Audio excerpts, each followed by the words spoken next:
ওকে। তাহলে আমাদের মিডের পরে আমরা শুরু করছিলাম হচ্ছে প্রাইভেসি থেকে। আচ্ছা, এই চ্যাপ্টারে আমরা কি কি দেখবো? এই চ্যাপ্টারে দেখবো হচ্ছে বেসিক কিছু জিনিস লাইক প্রাইভেসি বলতে কি বুঝো, ইনফরমেশন রাইট, ইনফরমেশন প্রাইভেসি বা ডেটা প্রাইভেসি বলতে কি বুঝো, বুঝতে পারছেন? জি স্যার। হ্যাঁ। তাহলে এখান থেকে এত কিছু পড়ার লেখার দরকার নেই, সিম্পল ভাষায় নিজের ভাষায় বুঝাবেন। হ্যাঁ, যেমন ওরা এখানে লিখছে information privacy is the combination of communications privacy and data privacy। হ্যাঁ, তো ওভারঅল প্রাইভেসি বলতে কি বুঝো? অর্থাৎ আমার প্রাইভেট ইনফরমেশন, সেটা আমার অনুমতি ছাড়া কেউ যাতে অ্যাক্সেস করতে না পারে, সেটাই হচ্ছে আমার প্রাইভেসি। আমার আমার ডেটা যাতে অন্য কেউ আমার অনুমতি ছাড়া অ্যাক্সেস করতে না পারে, সেটাই হচ্ছে প্রাইভেসি। তারপরে ধরেন এইখানে যে প্রাইভেট ইনফরমেশন কি কি একটা মানুষের, আমি আপনাদের পড়ানোর সময় পড়াইছি না যে বিভিন্ন ধরনের প্রাইভেট ইনফরমেশন থাকে, যেমন ফাইন্যান্সিয়াল ডেটার প্রাইভেট ইনফরমেশন অল্প কথায় লিখবেন, যেমন ক্রেডিট কার্ড, তারপরে অ্যাকাউন্টস ইনফরমেশন কিংবা লোনের অ্যাপ্লিকেশন ফর্ম। হ্যাঁ, তারপরে আমাদের মোবাইল মোবাইল ফাইন্যান্সিয়াল সার্ভিসের ক্ষেত্রে পিন নাম্বার, এগুলো হচ্ছে কি ফাইন্যান্সিয়াল ডেটা। হ্যাঁ, বেতন, স্যালারি, এগুলো হচ্ছে ফাইন্যান্সিয়াল ডেটা। এই ডেটাগুলো হচ্ছে প্রাইভেট, এগুলো লিখলেই হবে। এই এত এত কথা এগুলোর প্রয়োজন নেই। হেলথ হেলথ ইনফরমেশন কি কি মানুষের, কি ধরনের হেলথ ইনফরমেশন, আপনার মেডিকেল রিপোর্টস, হ্যাঁ, প্যাথোলজিক্যাল রিপোর্ট, ল্যাব রিপোর্ট, তারপর মনে করেন যে হেলথ ইন্স্যুরেন্সের কাগজপত্র, এগুলো হচ্ছে প্রাইভেট ইনফরমেশন। এইগুলো লিখলেই হবে। এরকম নিজের ভাষায় জাস্ট খালি বুঝাবে। তারপরে মনে করেন চিলড্রেনদের মানে বাচ্চাদের পার্সোনাল ডেটা, হ্যাঁ, যাদের বয়স 18 বছরের কম, তাদের নাম, ঠিকানা, ফোন নাম্বার, তাদের সোশ্যাল মিডিয়া অ্যাকাউন্টের ইনফরমেশন, এগুলো কিন্তু সবই প্রাইভেট। তো এইভাবে কয়েকটা পয়েন্ট লিখে বলবেন যে, এই পয়েন্ট গুলো বা এই ধরনের ক্যাটাগরি গুলো মানুষের প্রাইভেট ইনফরমেশন।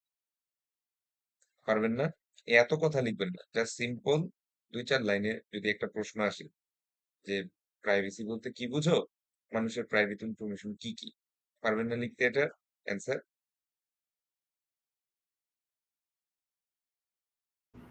পারবো স্যার।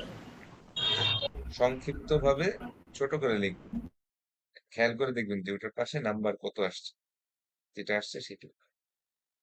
আচ্ছা, তারপরে আসেন fair information practice. Fair information practice বলতে কি বুঝো? ফেয়ার ইনফরমেশন প্র্যাকটিস হচ্ছে সেই সকল সেই সমস্ত গাইডলাইন, যেই গাইডলাইন ফলো করে মানুষের প্রাইভেট ডাটা অ্যাক্সেস করা যায়। ঠিক আছে? অর্থাৎ কোনো বিজনেস যদি তাদের নিজেদের প্রফিট বা নিজেদের কোনো একটা অর্গানাইজেশনাল অ্যাডভান্টেজের জন্য তারা যদি মানুষের ইনফরমেশন ইউজ করতে চায়, প্রাইভেট ইনফরমেশন ইউজ করতে চায়, সেক্ষেত্রে তাদের যে প্র্যাকটিস গুলো মেনটেন করতে হবে, সেটাই হচ্ছে ফেয়ার ইনফরমেশন প্র্যাকটিস। তো এইখানে এই কয়টা পয়েন্ট ভালো মতো একটু পড়বেন। হুম, এই কয়টা পয়েন্ট ভালো মতো পড়বেন যে যখন একটা ইউজারের ইনফরমেশন কালেক্ট করতে হয়, তখন কোন কোন জিনিস মাথায় রাখা লাগে, এই পয়েন্টগুলো ভালো মতো পড়বেন। এই পয়েন্টগুলো থেকে যে ডাইরেক্ট প্রশ্ন আসবে তা না, কিন্তু এই পয়েন্টগুলোর ইউজ করে সিচুয়েশনাল একটা প্রশ্নের উত্তর দিতে হইতে পারে। হ্যাঁ, যেমন আপনাদের লাস্ট ক্লাসে আমি যে প্র্যাকটিসটা দিছিলাম, সেটাও কিন্তু এই পয়েন্টগুলো থেকেই অ্যান্সার করা যায়। সো এই কয়টা পয়েন্ট একটু ভালো মতো দেখবেন। এখানে কি লেখা? এখানে বেসিক্যালি লেখা হচ্ছে যে এই যে যেমন an individual has the right to know if his or her personal data is being collected। তার মানে কি, আমি যেমন আমাদের আগের যে প্র্যাকটিসটা ছিল এখানে বলা বলা ছিল যে ইউজারদের ইনফরমেশন কালেক্ট করবে, সেই ক্ষেত্রে আমাকে কি কি সেফ সেফ প্রসিডিউর গুলা কি কি? তাহলে একটা সেফ প্রসিডিউর হতে পারে যে ইউজারকে জানানো, হ্যাঁ, ইউজারকে জানানো যে আপনার এই ইনফরমেশন এই কাজে এতটুকু পরিমাণ ইনফরমেশন কালেক্টেড হবে, এরকম একটা নোটিশ অ্যাপস এর মধ্যে দেওয়া কিংবা ওয়েব অ্যাপ্লিকেশনে দেওয়া। যেমন আমরা পাই বিভিন্ন ওয়েবসাইটে গেলে অ্যালাউ কুকিজ এরকম একটা অপশন চলে আসে। আচ্ছা, তারপরে চয়েস। ঠিক আছে, individual has the right two elect not to have his or her personal data collected. So তাকে একটা চয়েস দিতে হবে। একটা অ্যালাউ বাটন থাকবে, ইয়েস বাটন থাকবে, আবার তেমনি ভাবে একটা নো বাটনও থাকবে। আচ্ছা, তারপরে যেমন সিকিউরিটির বিষয়ে, যে অর্গানাইজেশন গুলোকে শুধু ডাটা কালেক্ট করলেই হবে না, বরং সেই ডাটাগুলো এনাফ সিকিউরিটিও প্রোভাইড করতে হবে।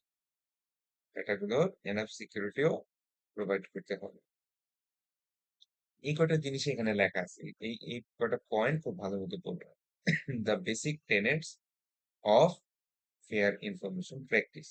Basic tenets of fair information practice বা basic tenets while collecting information from the user। এই কটা পয়েন্ট, ঠিক আছে? এটা বিভিন্ন ভাবে প্রশ্ন আসতে পারে।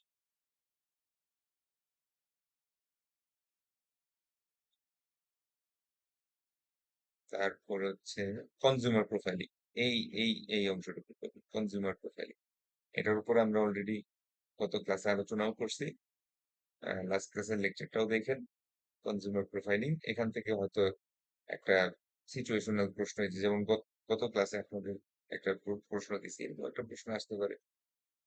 এখন ওই যে বললাম মিড টার্মের মধ্যে এই ভুলটা করেন না, একটু দেখবেন যে ওই প্রশ্নটা আসছে কিনা, যেটা প্র্যাকটিস করেছি ওইটাই আসছে কিনা। ওইটা না আসলে ওটার অ্যান্সার দিয়েন না, যেটা আসছে সেটার উত্তর দিয়ে।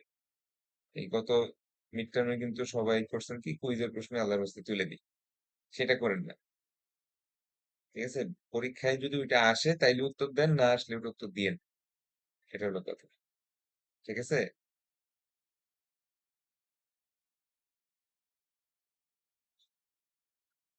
বুঝতে পারছেন? হ্যালো? জি স্যার, শুনতে পাচ্ছি। তাহলে শুনতে যেটা, পাচ্ছি স্যার। হ্যাঁ, রেলেভেন্ট উত্তর দিবেন, যেটা পরীক্ষা আসছে ওটার উত্তর দিয়ে। ঠিক আছে, আমি প্র্যাকটিস করেছি তার মানে এই না যে এটাই আসবে, জি আবার স্যার। আসতেও পারে, কোনো গ্যারান্টি তো নেই। সো আগে একটু মানে ভালো মতো পড়ে দেখবেন যে আসছে কিনা। আচ্ছা, তারপরে আমরা যে চ্যাপ্টারে ছিলাম সেটা হচ্ছে ইন্টেলেকচুয়াল প্রপার্টি। তাহলে এখানেও ব্যাপারটা সেম, যে ইন্টেলেকচুয়াল প্রপার্টি বলতে কি বুঝো? হুম, হোয়াট ইজ ইন্টেলেকচুয়াল প্রপার্টি, এখান থেকে অল্প একটু সংক্ষিপ্ত ভাবে বুঝে নিন। মুখস্থ কোনো কিছু করার দরকার নেই। ইন্টেলেকচুয়াল প্রপার্টি এগুলো প্রোটেক্ট করার জন্য আমাদের বেশ কিছু জিনিস আছে। কি কি আছে? কপিরাইট, প্যাটেন্ট এবং ট্রেড ল। ঠিক আছে, কপিরাইট, প্যাটেন্ট এবং ট্রেড ল। তো সেই ক্ষেত্রে আমি বরাবরই বলছিলাম যে কপিরাইট এবং প্যাটেন্টের মধ্যে ডিফারেন্স ভালো মতো পড়বে। ঠিক আছে, কপিরাইট এবং প্যাটেন্টের মধ্যে ডিফারেন্স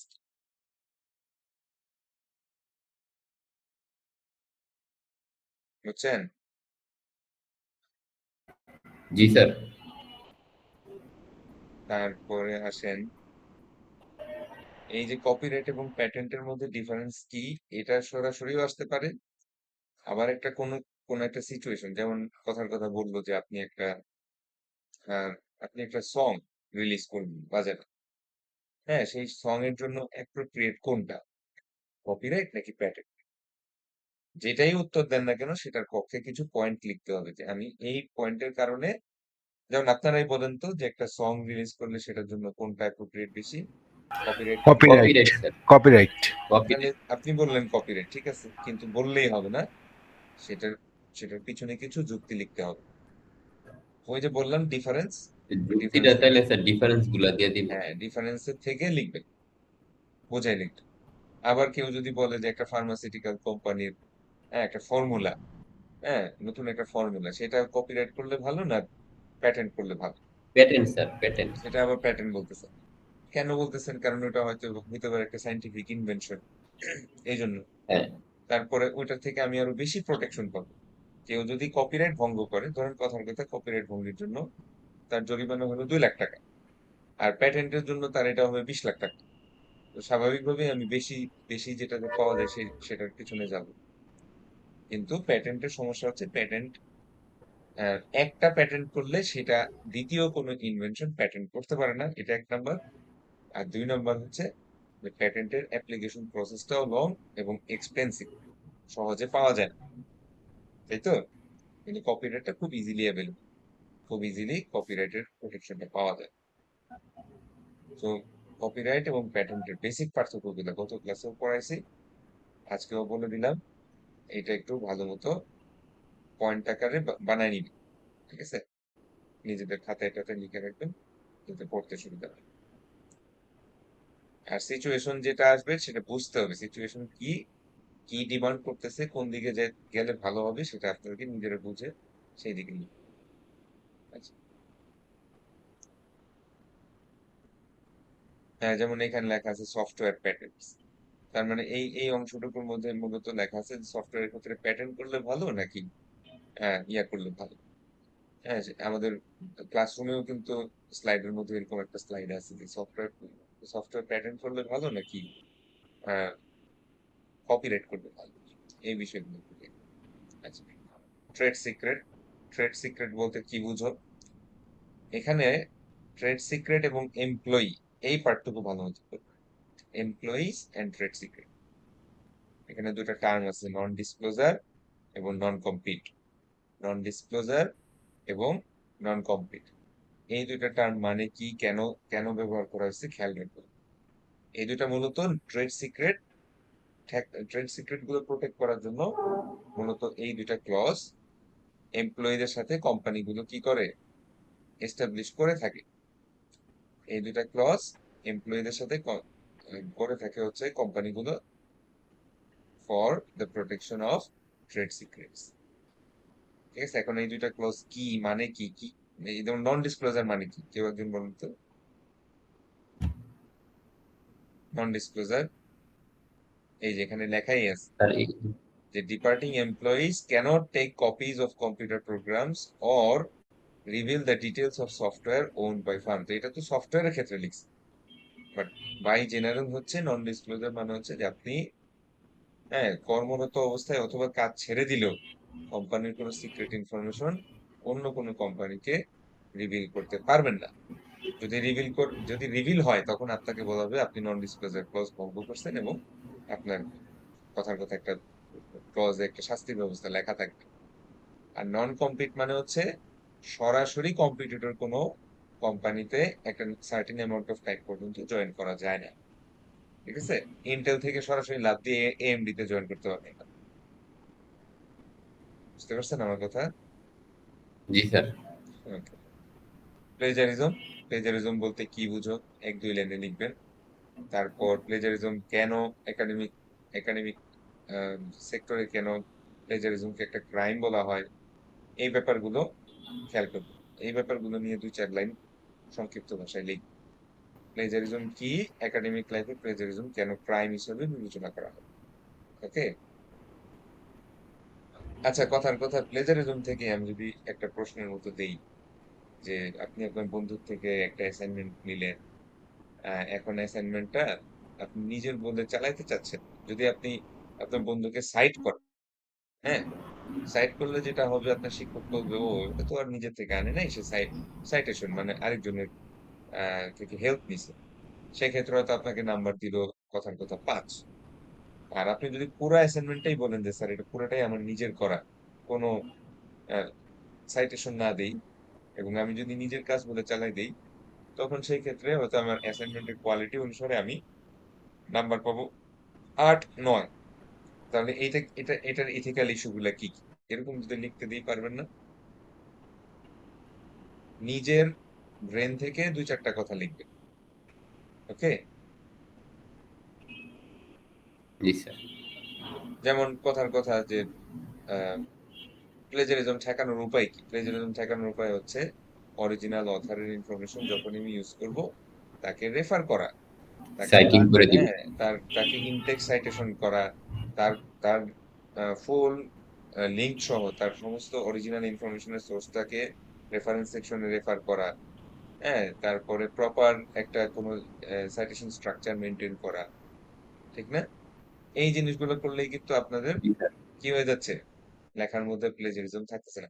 প্যারাফ্রেজিং করা, সরাসরি ডাবল কোটেশন দিয়ে সরাসরি কোট ইউজ না করে কি করা, ডাইরেক্ট কোটেশন না করে ওই ওই জিনিসটা কি বুঝাইলো সেই বোঝানো লেখাটা প্যারাফ্রেজিং করে লেখা। এই কটা পয়েন্ট লিখতে পারবেন না?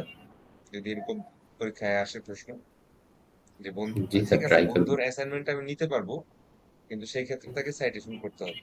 যদিও আমার নাম্বার কিছু কম আসে, তারপরেও আমাকে সাইটেশন করতে হবে, কারণ এখন হয়তো আমি নাম্বার পাবো 2 কম, কিন্তু এই প্লেজারিজম যদি ধরা পড়ে তখন একাডেমিক ক্যারিয়ারে কিন্তু আমার এই পুরো কোর্সেই ফেল হওয়ার সম্ভাবনা থাকে, ইত্যাদি ইত্যাদি এরকম। এই বিষয়গুলো আপনাদের ক্লাসেও পড়াইছি, নিজেরাও একটু দেখুন। ওকে। জি স্যার। আচ্ছা, রিভার্স ইঞ্জিনিয়ারিং। রিভার্স ইঞ্জিনিয়ারিং কি জিনিস, রিভার্স ইঞ্জিনিয়ারিং এটার এথিক্যাল ইস্যুস গুলা কি কি, এই বিষয়গুলো একটু দেখবেন।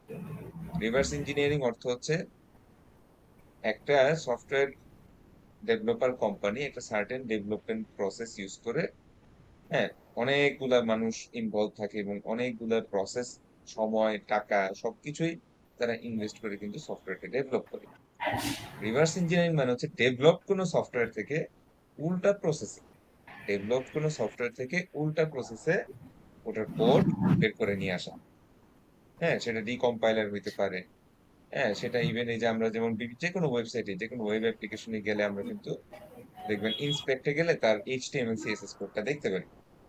যে জি এরকম স্যার। বিভিন্ন প্রসেসে, উল্টা প্রসেসে আপনার অরিজিনাল কোডটা রিট্রিভ করাটাই হচ্ছে রিভার্স ইঞ্জিনিয়ারিং।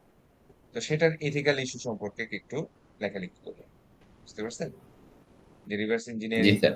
এটা কি ভালো না খারাপ, ঠিক আছে, এটা করাটা কি ঠিক হবে কিনা, স্পেশালি যেই সফটওয়্যার গুলা বা যেই ওয়েবসাইট গুলো অলরেডি কপিরাইটেড, সেই কপিরাইটেড সফটওয়্যার গুলার ফিনিশ প্রোডাক্ট থেকে কোড বের করা কিংবা ডিজাইন ডিজাইন ইয়াগুলো বের করা, ডিজাইন স্টেজে যেই ড্রাফট গুলা থাকে সেই ড্রাফট গুলা বের করা, হ্যাঁ, এই জিনিসগুলো কি এথিক্যাল কিনা এই ব্যাপারে একটু লেখালেখি করুন। যেমন এই যে লেখা আছে software licence agreements increasingly forbid reverse engineering, ঠিক আছে, লাইসেন্স এগ্রিমেন্টে লেখা থাকে রিভার্স ইঞ্জিনিয়ারিং না করতে। হ্যাঁ, তারপরে ethics of reverse engineering are debated, এরকম কিছু লেখা লিখলে দেখবেন যে কি লেখা আছে না লেখা আছে একটু পড়বেন। রিভার্স ইঞ্জিনিয়ারিং, ওকে। ওকে, তারপরে চলে আসি open source code. Open source code বলতে কি বোঝায়? Is any program whose source code is made available for use or modification, ঠিক আছে। অর্থাৎ ওপেন সোর্স কোড হচ্ছে এমন ধরনের প্রোগ্রাম যে প্রোগ্রামের কোড ওপেন থাকে, যে প্রোগ্রামের কোড ওপেন করা থাকে। আচ্ছা, ইম্পর্টেন্ট প্রশ্ন হচ্ছে ওপেন সোর্স কোড থেকে কিভাবে ইনকাম হয়। এই যে দেখেন, এই কয়টা পয়েন্ট একটু ভালো মতো পড়বেন। এখানে সবকটা যে রেলেভেন্ট পয়েন্ট তা না, কিন্তু মোটামুটি লেখা আছে যে যে কিভাবে কিভাবে একটা ওপেন সোর্স কোডও ইনকাম করতে পারে। আমি কিন্তু বরাবরই আপনাদেরকে ইনকামের বিষয়ে একটা প্রশ্ন দিই যে কিভাবে সে ইনকাম করতে পারে। যেমন আগের বার বলছিলাম ইথিক্স থেকে কিভাবে ইনকাম হয়, তাই না? একটা একটা কোম্পানিতে গুড এথিক্যাল প্র্যাকটিস সেটা তার ইনকাম কিভাবে হ্যাঁ, হ্যাঁ। বাড়াতে পারে বা প্রফিট জি কিভাবে স্যার, বাড়াতে জি পারে, স্যার। সিএসআর এর এরকমই। মাধ্যমে। আচ্ছা, একটা ওপেন সোর্স কোড, এটার কোডই যদি ওপেন থাকে এবং সেটা যদি ফ্রি লাইসেন্স করা যায়, তাহলে এটার পিছনে যে ডেভেলপাররা কষ্ট করতেছে তারা ইনকাম করবে কিনা, তাদের অ্যাডভান্টেজ কিভাবে আসবে, এই বিষয়ে ক্লাসে আলোচনা করছি। এই কয়টা পয়েন্টের মধ্যে এগুলো লেখাও আছে, এই কয়টা পয়েন্ট ভালো মতো পড়ুন।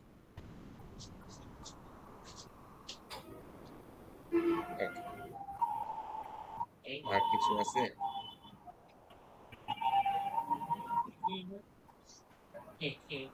দরকার নাই। মানে পড়াইছে অনেক কিছুই, কিন্তু সব যে পরীক্ষার জন্য অত গুরুত্ব দিতে হবে তা না। যেগুলো যেগুলো বলতেছি পয়েন্ট গুলো, ওই পয়েন্ট গুলো বানাতে হবে। Software development. আচ্ছা, এখান থেকে যদি বলি হাই কোয়ালিটি সফটওয়্যার বলতে কি বুঝো এবং এটার গুরুত্ব কি। এই যে ইম্পর্টেন্স অফ সফটওয়্যার কোয়ালিটি, হ্যাঁ, হাই কোয়ালিটি সফটওয়্যারের গুরুত্ব কি? অনেক গুরুত্ব। যদি হাই কোয়ালিটি সফটওয়্যার না থাকে তাহলে economic related like bank software গুলো, হ্যাঁ, তারপরে স্টক এক্সচেঞ্জ সফটওয়্যার গুলো, এই সফটওয়্যার গুলোর সাথে মানুষের লাইভলিহুড কানেক্টেড, তাই না? তো সেই সেই সফটওয়্যার গুলো যদি জি হাই স্যার। কোয়ালিটি না থাকে তাহলে একটা সফটওয়্যার বাগ বা একটা সফটওয়্যার ইস্যুর জন্য মানুষের মিলিয়ন্স অফ ডলার ক্ষতি হতে পারে। তো সেটার অবশ্যই গুরুত্ব আছে। তারপর ডিসিশন সাপোর্ট সিস্টেম, অর্থাৎ যেই সফটওয়্যার গুলো আমাদেরকে প্রেডিক্টিভ অ্যানালাইসিস প্রোভাইড করে। হ্যাঁ, স্টক এক্সচেঞ্জের অ্যাপস গুলো যেগুলো আমাদেরকে একটা প্রেডিকশন দেয়, বা বিভিন্ন ধরনের ক্রিপ্টোকারেন্সি এক্সচেঞ্জ গুলো যে প্রেডিকশন দেয় যে এটার এটার ভ্যালু এখানে যেতে পারে, এটার ভ্যালু ওখানে আসতে পারে। ঠিক আছে? এটার পয়েন্ট এত হইতে পারে। সেগুলোর মধ্যে যদি কোনো বাগ রিলেটেড ইস্যুর জন্য মানুষের ডিসিশন গুলাকে তারা ডিসিশন গুলো তারা ইনফ্লুয়েন্স করে ফেলে, তখন কিন্তু মানুষের ভিউ যেমন প্রতিহত করে। ইন্ডাস্ট্রিয়াল প্রসেস, হ্যাঁ, বিভিন্ন ইন্ডাস্ট্রিয়াল কম্পিউটার গুলাতে বিভিন্ন ধরেন, কথার কথা চিপসের ফ্যাক্টরি, কথার কথা একটা এখানে যেমন ওরা বলছে যে রড বানানোর বা স্টিল ফ্যাক্টরি। সো তাদের যেই সফটওয়্যার গুলো, যা তাদের ইন্ডাস্ট্রিয়াল প্রসেস গুলো যারা ইয়া করে, ম্যানুফ্যাকচারিং প্রসেস গুলো যেই সফটওয়্যার গুলো ওভারসি করে, সেগুলোর গুরুত্ব অনেক বেশি। মেডিকেল ইকুইপমেন্ট, সেটার ভিতরে যেই সফটওয়্যার গুলো থাকে সেটার গুরুত্ব আছে। তো এরকম বিভিন্ন পয়েন্ট লিখবেন। যদি বলি যে হাই কোয়ালিটি সফটওয়্যারের গুরুত্ব কি কি, আপনারা যত পারেন নিজের মন থেকে লিখতে পারেন, এখান থেকেও পড়লে কিছুটা আইডিয়া হবে। Importance of software quality. Okay, পারবেন না? জি স্যার। আচ্ছা, তারপরে এটা কোয়ালিটি অ্যাসুরেন্স বলতে কি বুঝো? কিউই, কোয়ালিটি অ্যাসুরেন্স বলতে কি বুঝো? 272 নম্বর পৃষ্ঠা। কোয়ালিটি অ্যাসুরেন্স বলতে কি বুঝো, এটা একটু ভালো মতো বোঝার চেষ্টা করবেন। কোয়ালিটি অ্যাসুরেন্স মানে কি? একটা সফটওয়্যার প্রোডাক্ট রিলিজ দেওয়ার আগে এক্সটেন্সিভলি চেক করা, যে তার মধ্যে কোনো বাগস আছে কিনা।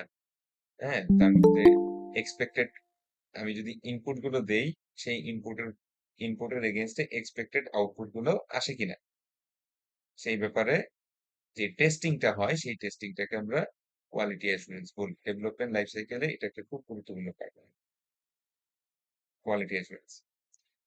এগুলো আর পড়ার দরকার নেই, টেস্টিং এগুলো পড়াইছি, কিন্তু পড়াইছি তো অনেক কিছু, এত কিছু দরকার নাই। এইটা development of software for safety critical system. Safety critical system বলতে কি বোঝায়, কে বলতে পারবেন?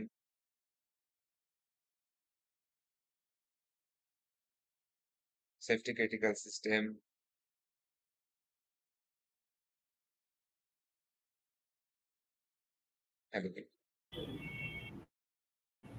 স্যার এখানে তো লেখাই আছে, সেফটি ক্রিটিক্যাল হ্যাঁ, সিস্টেম ইজ ওয়ান হুজ হ্যাঁ, ফেলিয়ার মে যার cause failure human may injury cause or death. Human injury or death. অর্থাৎ এমন সফটওয়্যার, যে সফটওয়্যার গুলো এমন কিছু প্রসেস, যেমন কথার কথা হচ্ছে বিজনেস প্রসেসটা একটু আগে আমরা দেখছিলাম, রাইট? বিজনেস প্রসেস তো অবশ্যই এটাও একটা জি ইম্পর্টেন্ট স্যার। হাই কোয়ালিটি সফটওয়্যারের জন্য। কিন্তু সেফটি ক্রিটিক্যাল সফটওয়্যার গুলো হচ্ছে খুবই ইম্পর্টেন্ট কাজগুলোর জন্য। যেমন কথার কথা এখানে তারা বলতেছে যে নিউক্লিয়ার পাওয়ার প্ল্যান্ট, এটা রিয়েক্টর গুলোর মধ্যে যে সফটওয়্যার ইউজ হয়, কিংবা এরোপ্লেনের নেভিগেশনের জন্য যে এটিসি বা এয়ার ট্রাফিক কন্ট্রোলার সিস্টেমটা থাকে, এই সমস্ত জিনিস, কিংবা মেডিকেল ডিভাইস গুলোর ভিতরে, হ্যাঁ, X ray machine, MRI machine, সেই মেশিন গুলোর ভিতরে যে সফটওয়্যারটা ইনস্টল করা থাকে, এগুলো হচ্ছে সেফটি ক্রিটিক্যাল সিস্টেম। এগুলোর মধ্যে যদি কোনো ফ্লস থাকে বা কোনো ভুল থাকে বা কোনো বাগস থাকে, তাহলে কিন্তু মানুষের মানুষের ইনজুরি কিংবা মৃত্যুরও সম্ভাবনা থাকে। বলতে পারেন। তাহলে সেফটি ক্রিটিক্যাল সিস্টেমের সফটওয়্যার ডেভেলপমেন্টের ইস্যুস গুলা কি কি? ঠিক আছে, so ethical issues of developing software for safety critical systems. হ্যাঁ, কি কি ইস্যু আছে, যেমন মনে করেন কথার কথা আগেও আলোচনা করছিলাম, হয়তো কোথাও লেখা ছিল। Safety critical,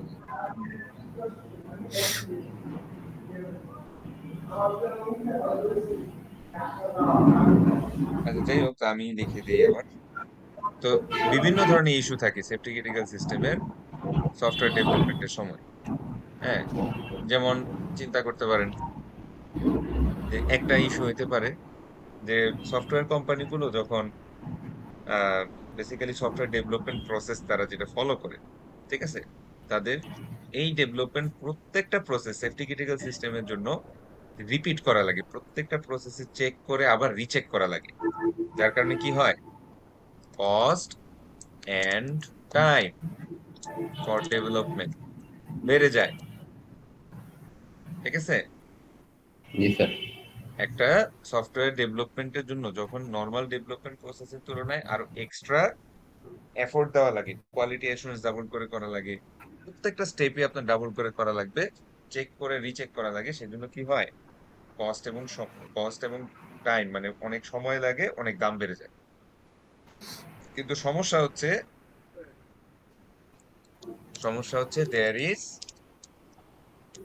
pressure from the competitors to release new feature or the software itself in the market first. আচ্ছা, তো আপনাদের আমি আগেই বলছিলাম যে একটা সফটওয়্যার ডেভেলপমেন্টের কি ইস্যুটা হচ্ছে যে সফটওয়্যার আগে ইনভেস্ট করতে হয়, পরে টাকা আসে।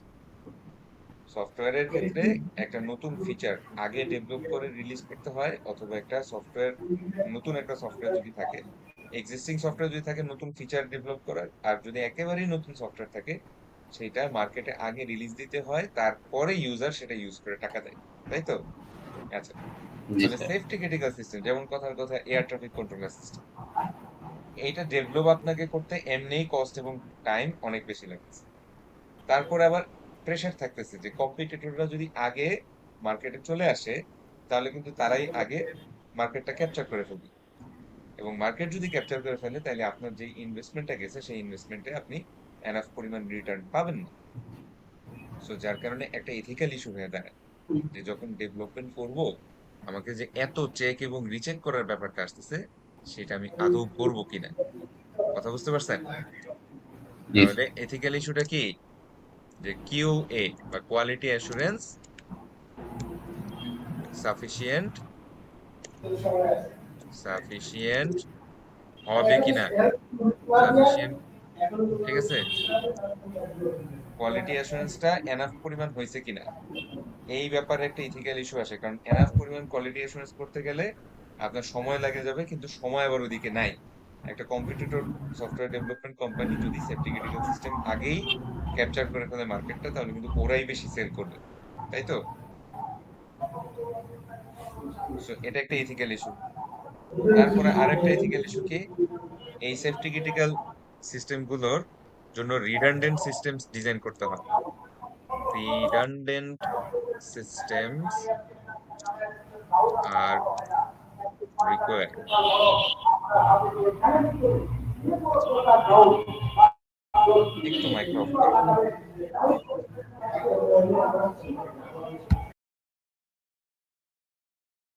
তো যেটা বলতেছিলাম, রিডান্ডেন্ট সিস্টেম বলতে কি বোঝায়, এই এই সেফটি ক্রিটিক্যাল সিস্টেম যেগুলো খুবই গুরুত্বপূর্ণ, একটা মেডিকেল ইকুইপমেন্টের ভিতরে সফটওয়্যার, একটা ইন্ডাস্ট্রিয়াল প্রসেসের সফটওয়্যার হতে পারে, হ্যাঁ, একটা নিউক্লিয়ার পাওয়ার প্ল্যান্টের রিয়েক্টরের সফটওয়্যার হতে পারে, সেই সিস্টেমগুলোর জন্য শুধুমাত্র সফটওয়্যার সিস্টেমই এনাফ না, বরং সেটার একটা ফেল সেফ বা একটা ব্যাকআপ সিস্টেমও ডেভেলপ করা লাগে।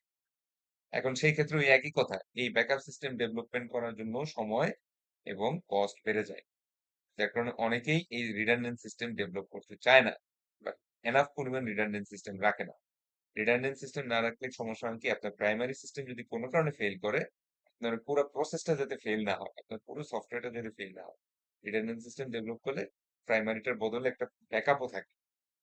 সো এটাও একটা এথিক্যাল ইস্যু যে সফটওয়্যার ডেভেলপমেন্ট কোম্পানিগুলো তাদের প্রফিটের জন্য, তাদের মার্কেট ক্যাপচারিং এর জন্য তাদের একটা কনস্ট্যান্ট প্রেসার থাকে মার্কেটে দ্রুত আসার, কিন্তু সেই জন্য তারা এনাফ পরিমাণ রিডান্ডেন্ট সিস্টেম ডেভেলপ করে না। আচ্ছা, আরো থাকতে পারে, যেমন human operator.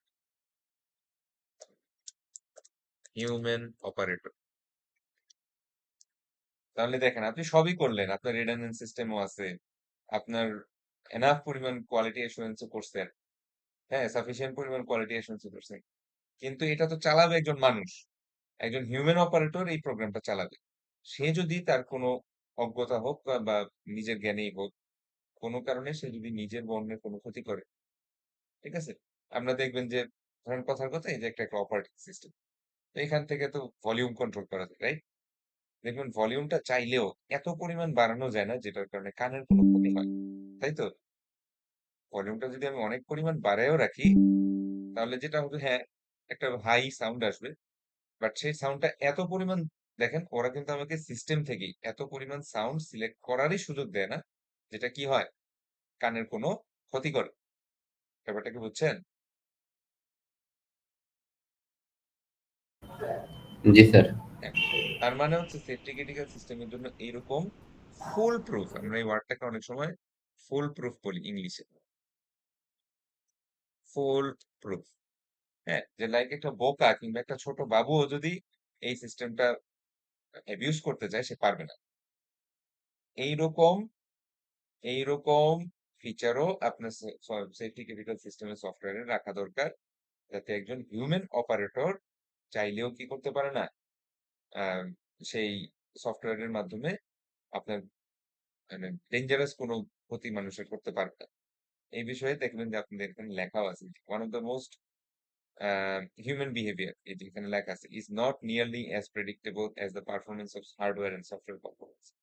So the system designer must consider what human operators might do to make a system work less safely. এটা আবার কি হলো? যাই হোক, তো এই যে বিষয়গুলো, এই বিষয়গুলো সফটওয়্যার ডেভেলপমেন্ট কোম্পানিরা অনেক ক্ষেত্রে অ্যাভয়েড করে। ঠিক আছে, তারা অনেক ক্ষেত্রে এড়ায় যায় যে এত এত আর কষ্ট করতে পারবো না, এত ইয়া করতে পারবো না।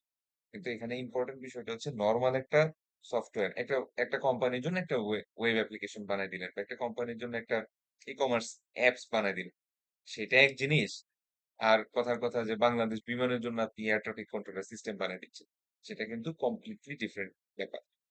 হ্যাঁ, সেটার মধ্যে যেমন কথার কথা অধিকাংশ ক্ষেত্রে যেটা হয় যে সফটওয়্যার গুলার একটা আর্লি ভার্সন বের হয়, আর্লি ভার্সনে প্রচুর বাগস থাকে, ওই বাগস গুলো থেকে নেক্সট ভার্সনটা যখন আসে সেটা আরো ইমপ্রুভ হয়। দেখেন না আমরা অ্যান্ড্রয়েড অ্যাপসে, অ্যান্ড্রয়েডে বা আইফোনে বরাবরই বেটা ভার্সন, স্টেবল ভার্সন। বেটা ভার্সন, হ্যাঁ স্টেবল ভার্সন, কিংবা এমনিও, হ্যাঁ ধরেন আমরা যখন যে কোনো অ্যাপস বা যে কোনো জিনিসই দেখেন না যে 1-2 মাস পর পরই আপডেট আসে, জি এক স্যার। দুই মাস পর পরই আপডেট আসে। সেই আপডেটের মধ্যে দেখবেন ছোট করে লেখা থাকে বাগ ফিক্সেস, অর্থাৎ জি আগে স্যার। থেকে বাগ ছিল সেই বাগগুলো স্যার ফিক্স করে আবার রিলিজ দিচ্ছে। কিন্তু এই সুযোগটা কিন্তু একটা, মনে করেন কথার কথা নিউক্লিয়ার পাওয়ার প্ল্যান্ট নেই, আচ্ছা এই বছর ভুল হয়েছে, 700-800 লোক মারা গেল, সামনের বছর আবার ঠিক করে দিব, এই সুযোগ কিন্তু তাদের নেই। ঠিক আছে, জি স্যার। কোন নিউক্লিয়ার রিঅ্যাক্টরে যদি software related, purely software related ইস্যুর জন্য কোনো ক্ষতি হয়ে থাকে, তাহলে মনে করেন যে আমরা সব শেষ। তো যার কারণে সেফটি ক্রিটিক্যাল সিস্টেমে একটা এথিক্যাল ইস্যু দাঁড়ায়, যারা ডেভেলপমেন্ট কোম্পানিগুলো যারা প্রফিটের জন্য, কারণ সবাই প্রফিটের জন্য কাজ করে, কিন্তু এই পার্টিকুলার সাইটটাতে সফটওয়্যার ডেভেলপমেন্টের সময় অনেকগুলো ইস্যু দাঁড়ায় যায়, যে ইস্যুগুলো আমাদের এথিক্যাল প্রবলেম ক্রিয়েট করে। এই বিষয়ে একটু পড়াশোনা করবেন। এখানে অনেক কিছু লেখা, বাট ওভারঅল আমি মোটামুটি যেভাবে যে কটা পয়েন্ট বলছি সেগুলো মোটামুটি বুঝাই বলতে পারলেই হবে। আপনারা পড়বেন, ফার্স্টে পড়বেন, তারপরে আমার কথাগুলো শুনবেন, তখন বুঝতে পারবেন যে আচ্ছা ঠিক আছে এই কথাগুলো কিভাবে লিখব। আর কি আছে, আর তেমন কিছু নেই, ঠিক আছে। তাহলে মোটামুটি এই হচ্ছে আমাদের পড়া।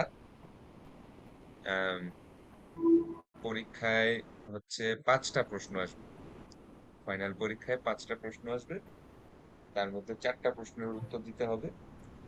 সময় থাকবে 2 ঘন্টা, তো রাফলি 30 মিনিট করে সময় পাবেন, মিড টার্মেও তাই ছিল। তো টাইমের ব্যাপারে খেয়াল রাখবেন যে আহ, যাতে, হ্যাঁ,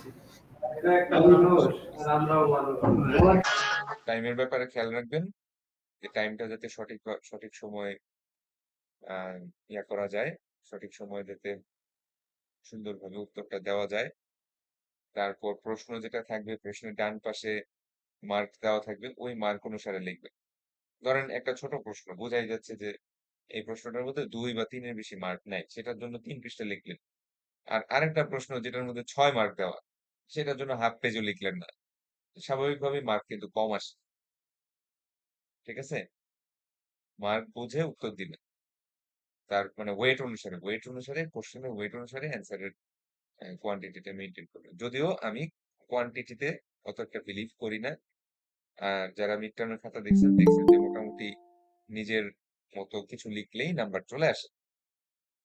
পাইছেন না এরকম নাম্বার? জি স্যার, হ্যাঁ, আমি পাইছি স্যার 22।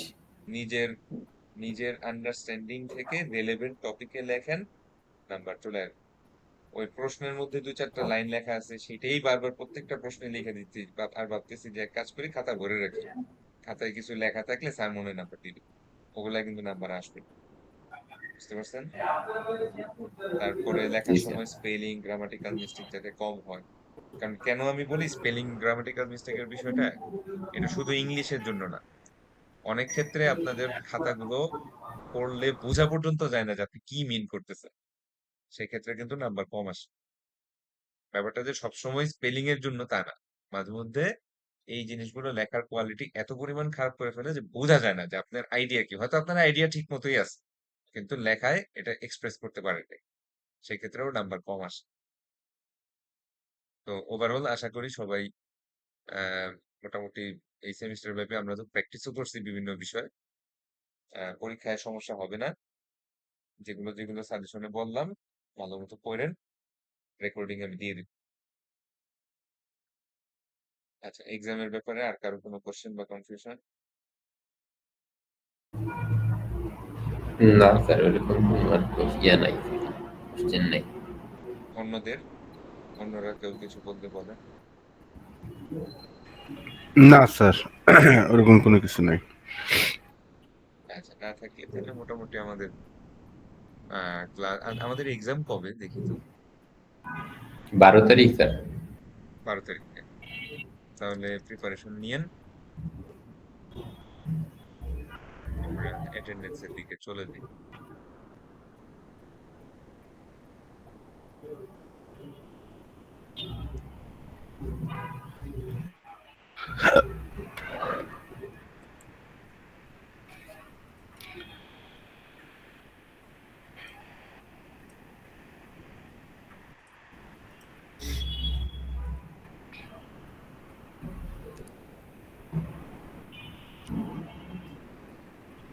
আচ্ছা, আমি নাম ডাকতেছি, প্রেজেন্ট দিন। সাজিদুল হক আহমেদি, নাই স্যার।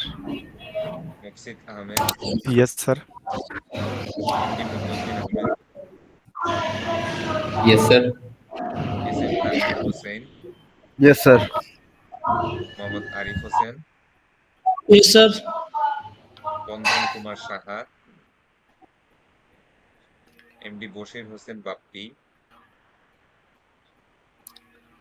মিরাজুল ইসলাম,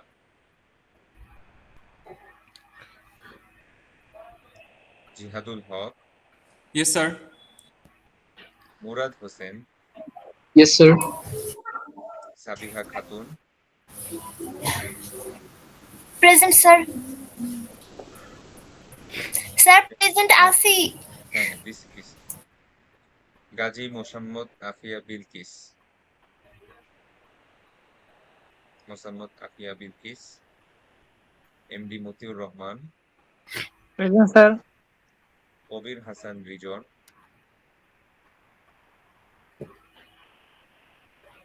Rohan Bakhtiyar,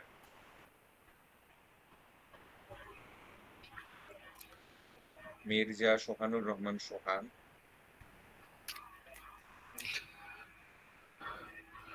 Fatema Akter, Ashraful Alam, Yes, sir. MD Hossain Rahman, Karimul Islam Nayan, Sharmin Afroz, Yes, sir. MD Sarwar Hossain, Yes, sir. Abdullah Mahfuz Ifti,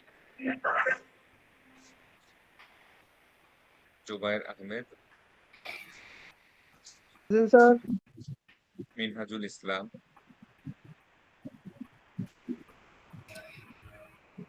Rakibul Islam, Yes, sir. Mosammat Sumaiya Khatun, Riaduzzaman Riad, Riaduzzaman, Present, sir. Mosammat Sirajul Munira, Yes, sir. Mosammat Liza Akter,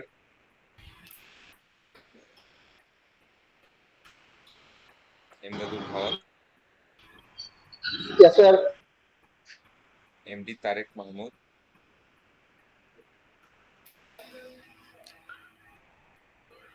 Yasmin Arshi, Present, MD sir. Yasmin আরশি,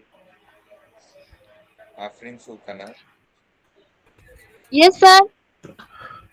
MD Raju Ahmed Khan, Yes, sir. Israt Jahan Sathi, Present, sir. MD Mahfuzur Rahman, MD Mahfuzur Rahman, Mamunur Rashid, MD Kaiser Alam,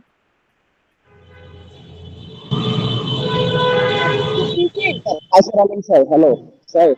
আচ্ছা Asher. Okay, Yasin Arafat, Yes, sir. Yes, sir. MD Yamin, Tajrian Chowdhury, Maria Akter, Yes, sir. Razia Sultana, Yes, sir. Shahadat Hossain Sujon, Yes, sir. Rahat Ulfat Nayan, Yes, sir. Samania Jannati, শোক আল সুসময়, Present, sir. হুজ্জাতুল ইসলাম তাহা, Yes, sir. Mosammat Asma Akter,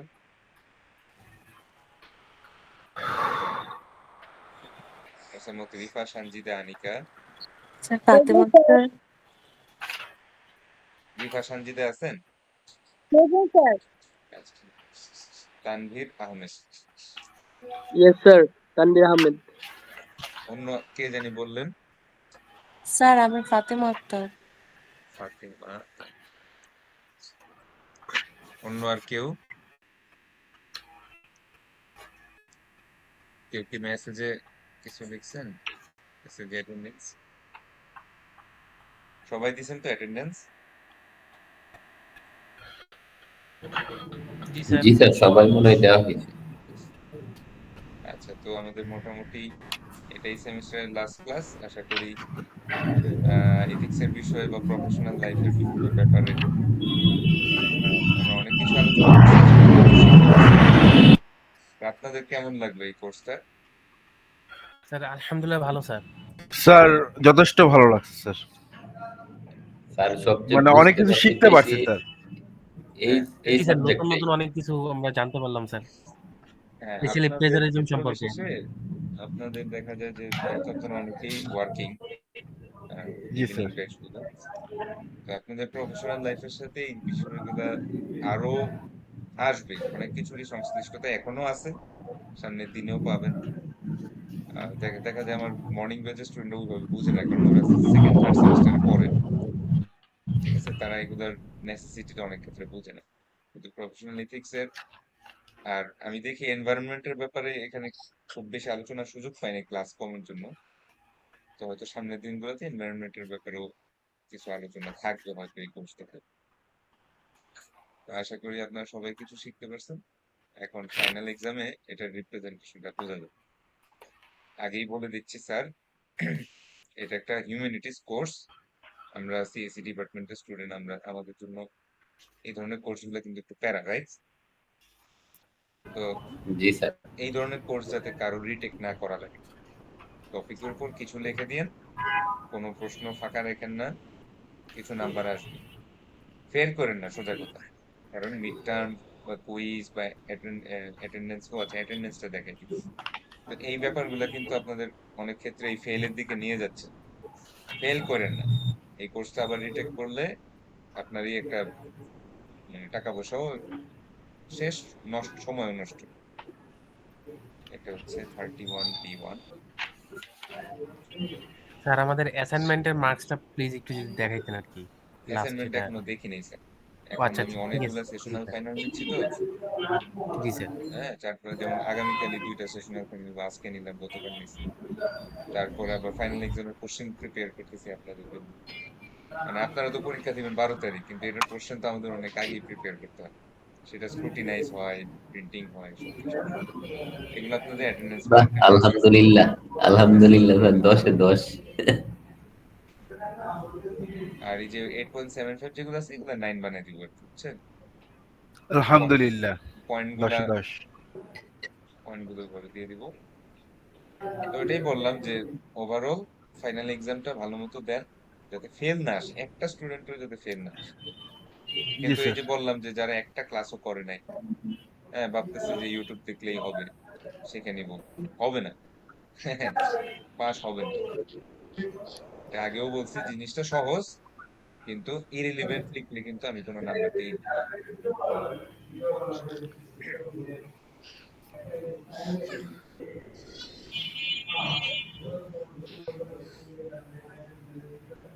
সবাই দেখছেন attendance score? জি sir. জি sir. আস্তে আস্তে ইয়ে করে দিচ্ছি। ওকে। Thank you sir. আর আর কেউ দেখায় না এমন ভাবে। না, এটা দেখানো ঠিক না। এমনি অনেকের একটা কোশ্চেন থাকে যে আমি কি অ্যাটেন্ডেন্সে নাম্বারই পাই নাই। পাইছেন, যেটা আপনি যে দূরে আসছেন সে দূরে পাইছেন। ঠিক আছে? অনেকে এটা দেখায় না, এটা দেখানোর দরকারও নেই। কিন্তু আমি মনে করি এটা তো স্যার আমি হিসাবই আমারটা করা কতবার যায়। খুঁজে পেলাম না। হ্যাঁ, হ্যাঁ,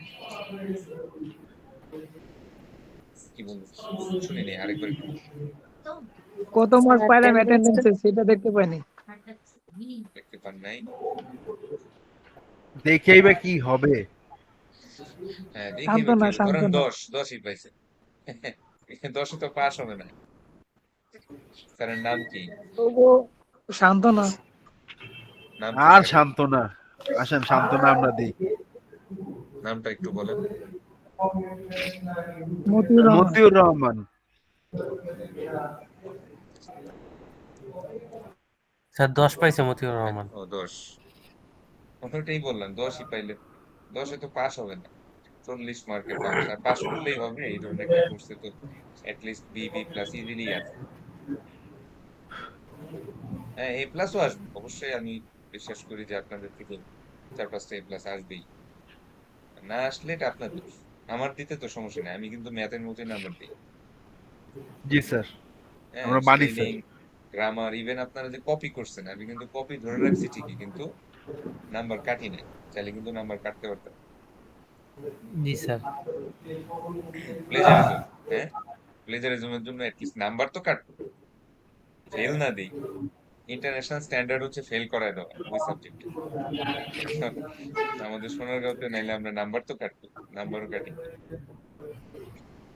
তো যাই হোক, আশা করি সবাই ভালো করবেন। আর ইনশাআল্লাহ। হচ্ছে যেহেতু আমাদের রাইট মানে এগুলো রিটেন পার্ট সময় বেশি লাগে, চেষ্টা করবেন যে পেমেন্ট ইস্যুগুলো আগে থেকেই যাতে রিজলভ হয়ে যায়। ওই ক্লাসের মাঝখানে যাও, আরেকজনের সাথে দেখা করে আসো, এগুলা করতে করতে 10-20 মিনিট সময় চলে যায়, পরে এসে লেখার টাইম থাকে না। এই কাজটা করেন না। এই ব্যাপারগুলো আগেই ক্লিয়ার করে অ্যাডমিট কার্ড ডাউনলোড করে ক্লাসে চলে যাবেন, ঠিক আছে? জি স্যার। কোনো কোশ্চেন অন্যরা? No sir. ঠিক আছে, তাহলে আমাদের ক্লাস শেষ। আল্লাহ হাফেজ। আল্লাহ হাফেজ। স্যার আসসালামু আলাইকুম। আসসালামু আলাইকুম স্যার। আসসালামু ভালো আলাইকুম। থাকেন স্যার। হ্যাঁ, আপনারাও ভালো থাকেন, বুঝতে পারছি। আল্লাহ হাফেজ। জি স্যার।